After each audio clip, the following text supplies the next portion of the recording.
ভারতের বিপক্ষে চেন্নাইয়ে আগামীকাল প্রথম টেস্টে মাঠে নামবে বাংলাদেশ। ইতোমধ্যে বাংলাদেশ দল সেখানে পৌঁছে গেছে। গতকাল রাতে দলের সঙ্গে যোগ দেওয়ার কথা সাকিব আল হাসানের। সবকিছু ঠিক থাকলে প্রথম টেস্ট থেকেই মাঠে নামবেন এ বিশ্বসেরা অলরাউন্ডার। ভারতের বিপক্ষে 2 ম্যাচের টেস্ট সিরিজ খেলতে নামার আগে দুর্দান্ত এক মাইলফলকের সামনে দাঁড়িয়ে সাকিব আল হাসান। ভারত সিরিজেই বিশ্বের পঞ্চম ক্রিকেটার হিসেবে 4000 রানের সঙ্গে 250 উইকেট শিকারের রেকর্ড গড়তে পারেন এই টাইগার অলরাউন্ডার।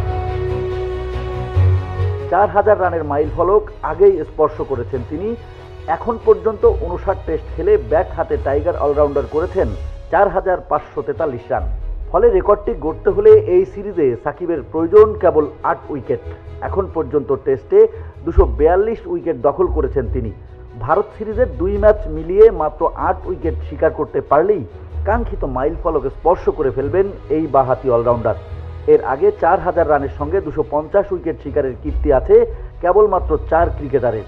তারা হলেন ভারতের কপিল দেব, ইংল্যান্ডের ইয়ান বোথাম, দক্ষিণ আফ্রিকার জ্যাক ক্যালিস এবং নিউজিল্যান্ডের ড্যানিয়েল ভেটরি। এই তালিকায় রানের হিসেবে শীর্ষে রয়েছেন জ্যাক ক্যালিস। 166 টেস্টে দক্ষিণ আফ্রিকার এই অলরাউন্ডার ব্যাট হাতে করেছেন 13,289 রান আর বল হাতে শিকার করেছেন 292 উইকেট। দ্বিতীয় স্থানে আছেন ভারতের প্রথম বিশ্বকাপ জয়ী অধিনায়ক কপিল দেব।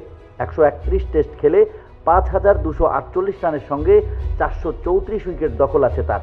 তৃতীয় স্থানে আছেন ইংল্যান্ডের সাবেক ক্রিকেটার বোথাম। 102 টেস্টে 5200 রানের পাশাপাশি 383 উইকেট আছে ইংলিশ অলরাউন্ডারের। চতুর্থ স্থানে আছেন ভেটরি।